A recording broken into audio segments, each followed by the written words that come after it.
Hi കൂട്ടുകാരെ, എല്ലാവർക്കും എൻ്റെ ചാനലിലേക്ക് വീണ്ടും സ്വാഗതം. ഇന്ന് ഞാൻ വന്നിട്ടുള്ളത് ഒരു സ്പെഷ്യലായിട്ടുള്ളൊരു കറിയായിട്ടാണ്. അങ്കമാലി മങ്ങ കറിയാണ്.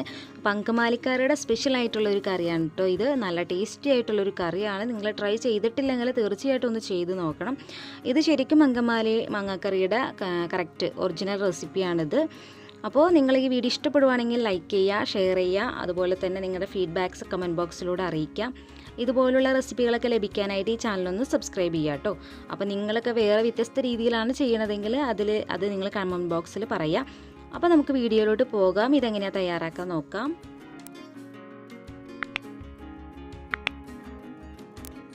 അപ്പോൾ ആദ്യം തന്നെ നമ്മൾ ചെയ്യേണ്ടത് മുളക് പൊടിയും മല്ലിപ്പൊടിയും ചെറു ചൂടുവെള്ളത്തിൽ നമുക്കിത് കുഴച്ച് വയ്ക്കണം. അപ്പോൾ മുളക് പൊടി നമുക്കിതിൽ എരിവിനായിട്ട് ആവശ്യമില്ല, ജസ്റ്റ് ഒന്ന് കളറിന് വേണ്ടി മാത്രം മതി. അപ്പം ഞാനൊരു 2 ടേബിൾ സ്പൂൺ മുളക് പൊടിയും അതിൻ്റെ ഇരട്ടി 4 ടേബിൾ സ്പൂൺ മല്ലിപ്പൊടിയാണ് എടുത്തിട്ടുള്ളത്. മുളക് പൊടി എടുക്കുന്നതിൻ്റെ ഇരട്ടി മല്ലിപ്പൊടി എടുക്കണം കേട്ടോ. ഇനി ഇതിലോട്ട് നമുക്ക് ചെറു ചൂടുവെള്ളം നമുക്ക് ഇതിലോട്ട് ചേർത്ത് കൊടുക്കാം. എന്നിട്ട് നന്നായിട്ട് മിക്സ് ചെയ്യാം. കൈ കൊണ്ടൊക്കെ മിക്സ് ചെയ്യുകയാണെങ്കിൽ ശരിക്കും നമുക്ക് മിക്സായി കിട്ടും കേട്ടോ. അപ്പോൾ ഒരു പാകത്തിന് എല്ലാം കൂടി നന്നായിട്ട് മിക്സായി വരുന്ന ഒരു പാകത്തിന് നമുക്ക് അതിലോട്ട് വെള്ളം ഒഴിച്ച് കൊടുത്തിട്ട് മിക്സ് ചെയ്ത് മാറ്റി വയ്ക്കാം. അപ്പോൾ ആദ്യം തന്നെ നമ്മൾ ചെയ്യേണ്ടത് അതാണ്. ഇനി അടുത്തത് നമുക്ക് മാങ്ങയൊക്കെ ചെത്തി പൂളി ഈ ഒരു വലിപ്പത്തിന് പീസാക്കിയിട്ട് നമുക്ക് ഉരുളിയിലേക്കോ ചട്ടിയിലേക്കോ ചേർത്ത് കൊടുക്കാം. ഒന്നുകിൽ ഉരുളിയിൽ അല്ലെങ്കിൽ ചട്ടിയിലൊക്കെ തയ്യാറാക്കണം കേട്ടോ. അതായിരിക്കും നല്ലൊരു നാടൻ ടേസ്റ്റ് കിട്ടാം. അപ്പോൾ ഈ അങ്കമാലി മാങ്ങക്കറി ഉണ്ടാക്കാൻ വേണ്ടിയിട്ട് ശരിക്കും മൂവാണ്ടൻ മാങ്ങയാണ് നല്ലത് കേട്ടോ. ശരിക്കും ആ ഒരു റെസിപ്പി ഉണ്ടാക്കാനായിട്ട് മൂവാണ്ടൻ മാങ്ങയാണ് എടുക്കേണ്ടത്. അപ്പോൾ ഇത് പഴുത്ത മാങ്ങയൊന്നുമല്ല, ആ ഒരു ക്യാമറയുടെ കളറിൻ്റെ ഭയങ്കരമായിട്ട് ബ്രൈറ്റ്നസ് കൂടുതലായിട്ടുണ്ട്. പിന്നെ ജസ്റ്റ് ഒന്ന് ചുനച്ചിട്ടുണ്ട് കേട്ടോ. അതാണ് ഒരു കളർ വ്യത്യാസം മഞ്ഞ കളറിൽ തോന്നുന്നത്. അപ്പോൾ നിങ്ങൾ എടുക്കുമ്പോൾ നന്നായിട്ട് മൂത്ത മാങ്ങ എടുക്കുക. മധുരം ഇഷ്ടമില്ലാത്തവർക്ക് ചുനച്ചത് എടുക്കണ്ട. അപ്പോൾ ഇതിലോട്ട് ഇനി നമുക്ക് ആവശ്യത്തിന് ഉപ്പും അതുപോലെ തന്നെ മഞ്ഞൾപ്പൊടിയും. ഇത് മുളക് പൊടിയല്ല, കളർ കൂടുതലായതുകൊണ്ടാണ് മഞ്ഞൾപ്പൊടിയാണ് ഞാൻ ചേർത്ത് കൊടുത്തേക്കുന്നത്. ഒരു 3 സ്പൂണോളം മഞ്ഞൾപ്പൊടി ഞാൻ ചേർത്ത് കൊടുത്തിട്ടുണ്ട്. ഇനി നമുക്കിതിലോട്ട് കറിവേപ്പിലയും ചേർത്ത് കൊടുക്കാം. ഇതിലോട്ട് ഞാൻ 3 മാങ്ങയാണ് ചേർത്ത് കൊടുത്തിട്ടുള്ളത് കേട്ടോ. അത്യാവശ്യം വലിപ്പമുള്ള 3 മാങ്ങ. ഇനി നമുക്കിത് ഈ ഒരു മിക്സ് നന്നായിട്ട് മാങ്ങയിലേക്ക് വരാൻ പാകത്തിന് ഒന്ന് തിരുമ്മി കൊടുക്കാം. അപ്പോൾ കുറച്ച് ശകലം വെള്ളം ഒഴിച്ചിട്ടൊന്ന് തിരുമ്മി കൊടുക്കാം കേട്ടോ. അപ്പോൾ ഇത് നന്നായിട്ട് മിക്സ് ചെയ്തിട്ട് നമുക്കൊന്ന് മാറ്റി വയ്ക്കാം കേട്ടോ. അപ്പോൾ നമുക്ക് ബാക്കിയുള്ള ചേരുവകളൊക്കെ നമ്മൾ റെഡിയാക്കുന്ന സമയം കൊണ്ട് തന്നെ ഈ ഒരു ഉപ്പും മഞ്ഞൾപ്പൊടിയും ഈ മാങ്ങയിൽ നന്നായിട്ട് പിടിക്കും. അപ്പോൾ എന്നാലാണ് നമ്മുടെ ആ മാങ്ങയ്ക്ക് നല്ല ടേസ്റ്റ് വരുള്ളൂ. അപ്പോൾ ഇവിടെ നന്നായിട്ട് ഞാൻ മിക്സ് ചെയ്തെടുത്തിട്ടുണ്ട്. കുറച്ച് വെള്ളം വേണമെങ്കിൽ ഒഴിച്ചിട്ട് നന്നായിട്ട് മിക്സ് ചെയ്യാം കേട്ടോ. ഒരുപാട് വെള്ളമൊന്നും ഒഴിക്കരുത്. അപ്പോൾ ഇനി നമുക്കിത് മാറ്റി വയ്ക്കാം. ഇനി നമുക്ക് ബാക്കിയുള്ള ഇൻഗ്രീഡിയൻസൊക്കെ റെഡിയാക്കി എടുക്കാം. അപ്പോൾ ഞാൻ ഉരുളിയിൽ നിന്ന് മാങ്ങ മാറ്റി വെച്ചിട്ടുണ്ട്. ഇനി ആ ഉരുളിയിലേക്ക് തന്നെ നമുക്ക് സവാള ചേർത്ത് കൊടുക്കാം. അപ്പോൾ ഞാനൊരു 3 സവാള ഇതിലേക്ക് നീളത്തിൽ അരിഞ്ഞ് എടുത്തിട്ടുണ്ട്. നീളത്തിൽ തന്നെ എല്ലാം അരിഞ്ഞെടുക്കുക കേട്ടോ. മാങ്ങയും എല്ലാം നമ്മൾ നീളത്തിൽ അരിഞ്ഞെടുക്കുക. അതുപോലെ തന്നെ ഒരു 15 ചെറിയ ഉള്ളി നീളത്തിൽ അരിഞ്ഞെടുത്തിട്ടുണ്ട്. ഇത് ഞാൻ കുറച്ച് കൂടുതൽ എടുത്തിട്ടുണ്ട് കേട്ടോ. എനിക്ക് ഈ ഒരു കറിയിൽ സവാളയും ഉള്ളിയും കഴിക്കാനായിട്ട് ഭയങ്കര ഇഷ്ടമായതുകൊണ്ട് ഞാൻ കുറച്ച് കൂടുതൽ എപ്പോഴും ചേർക്കാറുണ്ട്.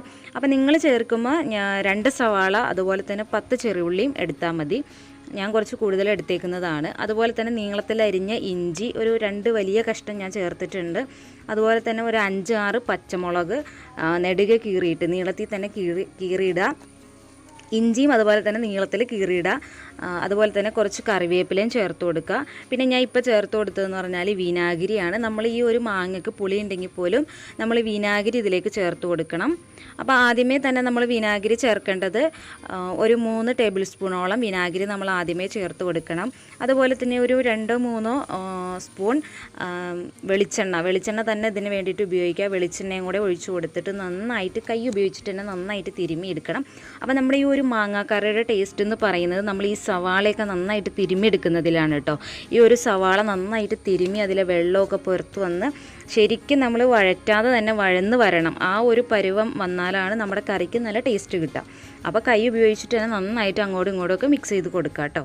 അതുപോലെ തന്നെ നമ്മുടെ മാങ്ങാക്കറിയുടെ എരിവെന്ന് പറയുന്നത് പച്ചമുളകാണ്. അപ്പോൾ പച്ചമുളകിന് എരിവ് കുറവാണെങ്കിൽ നിങ്ങൾ അതനുസരിച്ചിട്ട് ചേർത്ത് കൊടുക്കുക കേട്ടോ. അപ്പോൾ ഇവിടെ നന്നായിട്ട് അങ്ങോട്ടും ഇങ്ങോട്ടുമൊക്കെ ഉരുളിയിൽ വെച്ച് തന്നെ നമ്മൾ പ്രസ് ചെയ്യുമ്പോൾ നന്നായിട്ട് വഴന്ന് വരും. ഞാൻ കുറച്ച് ഉപ്പും കൂടെയും ചേർത്ത് കൊടുത്തിട്ട് ഇവിടെ നന്നായിട്ട് മിക്സ് ചെയ്തെടുത്തിട്ടുണ്ട്. അപ്പോൾ നമ്മുടെ സവാള നന്നായിട്ട് വഴന്ന് വന്നിട്ടുണ്ട്. കണ്ടല്ലോ, നമ്മൾ എടുത്തതിനേക്കാൾ പകുതിയായി നമ്മുടെ സവാള.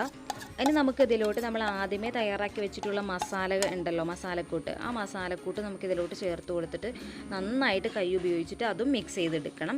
അതിനുശേഷം നമ്മൾ മാങ്ങ മഞ്ഞൾപ്പൊടി ഉപ്പും ചേർത്ത് വെച്ചിട്ടുള്ളതും കൂടെ ചേർത്ത് കൊടുക്കണം. മാങ്ങ ചേർക്കുമ്പോൾ ഒരുപാട് നമ്മൾ മിക്സ് ചെയ്യരുത്, കാരണം ഓൾറെഡി അത് ഉപ്പൊക്കെ ചെന്ന് വാടിയ മാതിരി ആയിട്ടുണ്ടാവും. അപ്പോൾ അത് നന്നായിട്ട് ഒന്ന് മിക്സ് ചെയ്തെടുക്കണം. അപ്പോൾ ഇതൊന്നും ഞാൻ അടുപ്പത്ത് വെച്ചിട്ടല്ല കേട്ടോ ചെയ്യണത്. ഇനി നമുക്ക് ഇതിലോട്ട് ചേർക്കേണ്ടതെന്ന് പറയുന്നത്, ഞാനിവിടെ ചേർക്കുന്നത് 1 പാലിൻ്റെ പകുതി ചേർത്ത് കൊടുക്കുകയാണ് കേട്ടോ. ഈ സമയത്ത് 1 ഗ്ലാസ് 1 പാൽ ഞാൻ ഇതിലോട്ട് ചേർത്ത് കൊടുത്തിട്ടുണ്ട്. ഈ 1 പാലിൽ നമ്മുടെ ഈ മാങ്ങ നന്നായിട്ടൊന്ന് കുറുകി വന്നതിന് ശേഷമാണ് നമ്മൾ ഇതിലോട്ട് 2 പാലിൻ്റെ പകുതി ചേർത്ത് കൊടുക്കുന്നത് കേട്ടോ.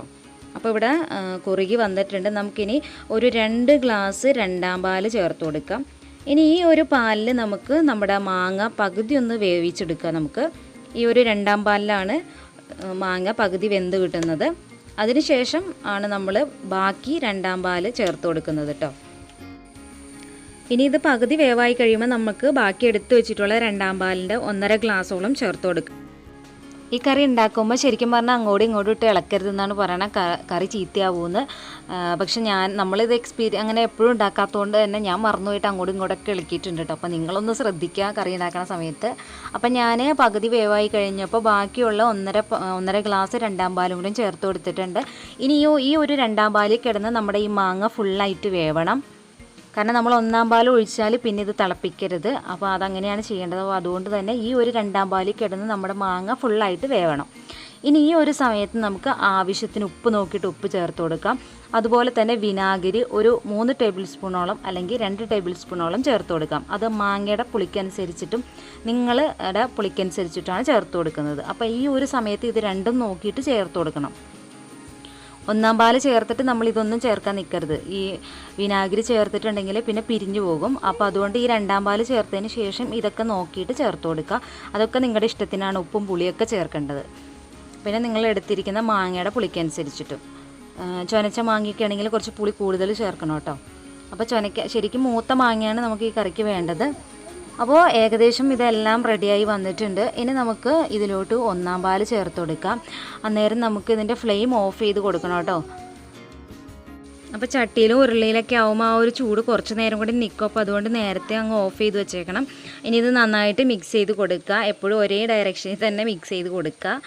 ഇനി നമുക്ക് ഇത് തിളപ്പിക്കരുത്. തിളപ്പിച്ചിട്ടുണ്ടെങ്കിൽ നമ്മുടെ കറി പിരിഞ്ഞു പോകും. അപ്പോൾ ഏകദേശം മാങ്ങയൊക്കെ നന്നായിട്ട് വെന്ത് വന്നിട്ടുണ്ട്. ഇനി നമുക്കിതിലേക്ക് വറവിടലാണ് പ്രധാനമായിട്ടുള്ളത്. അപ്പോൾ നമ്മൾ വെളിച്ചെണ്ണ തന്നെ യൂസ് ചെയ്യുക. കറിക്ക് ഒരു 2-3 ടേബിൾ സ്പൂണിൽ വെളിച്ചെണ്ണ ഒഴിച്ചു കൊടുത്തിട്ടുണ്ട്. ഇനി ഇതിലോട്ട് ഞാനൊരു 5-6 ചെറിയുള്ളി വട്ടത്തിൽ അരിഞ്ഞിട്ട് ചേർത്ത് കൊടുത്തിട്ടുണ്ട്. അത് ചേർക്കണം കേട്ടോ.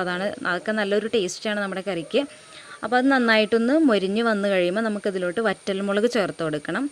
ഒരു 3-4 വറ്റൽമുളക് കീറി അതിലേക്ക് ചേർത്ത് കൊടുക്കാം. ഞാൻ കീറിയിട്ടാണ് ചേർത്ത് കൊടുത്തേക്കുന്നത്. അതുപോലെ തന്നെ കറിവേപ്പിലയും കുറച്ചധികം തന്നെ ചേർത്ത് കൊടുക്കുക. ഇപ്പോൾ 3 പ്രാവശ്യം കറിവേപ്പില ഞാൻ ഇതിലേക്ക് ചേർത്തിട്ടുണ്ട് കേട്ടോ. ഇനി ഇത് നന്നായിട്ട് മൂത്ത് കഴിയുമ്പോൾ ഒരു സ്വല്പം എന്ന് വെച്ചാൽ ഒരു 1/4 സ്പൂണോളം മുളക് പൊടി ചേർത്ത് കൊടുക്കാം. അതൊരു കളറിന് വേണ്ടിയിട്ടാണ്, നമ്മുടെ ഒരു കറിക്ക് നല്ലൊരു കളർ കിട്ടാൻ വേണ്ടിയിട്ടാണ്. അപ്പോൾ ഏകദേശം മൂത്ത് വന്നിട്ടുണ്ട്. ഫ്ലെയിം ഓഫ് ചെയ്തിട്ട് മുളക് പൊടി ചേർത്ത് കൊടുക്കുക, ഇനി കരിഞ്ഞു പോകും. അപ്പോൾ ഇനി നമുക്കിത് കറിയിലേക്ക് ഒഴിച്ചു കൊടുക്കാം. അപ്പോൾ നമ്മുടെ നല്ല ടേസ്റ്റി ആയിട്ടുള്ള അങ്കമാലി മാങ്ങാക്കറി റെഡി ആയിട്ടുണ്ട്. ഇത് നിങ്ങൾ ട്രൈ ചെയ്തിട്ടില്ലെങ്കിൽ എന്തായാലും തീർച്ചയായിട്ടും ഒന്ന് ട്രൈ ചെയ്ത് നോക്കുക. ഇത് ഒറിജിനൽ റെസിപ്പി തന്നെയാണ്. അപ്പോൾ നിങ്ങളുടെ ഫീഡ്ബാക്ക്സ് കമൻറ്റ് ബോക്സിലൂടെ അറിയിക്കാം കേട്ടോ. എൻ്റെ ചാനൽ സബ്സ്ക്രൈബ് ചെയ്യാത്തവർ സബ്സ്ക്രൈബ് ചെയ്യാം. ഇതുപോലുള്ള റെസിപ്പികളൊക്കെ ആയിട്ട് വീണ്ടും വരാം. അതുവരെ ഓക്കെ, ബൈ, താങ്ക് യു.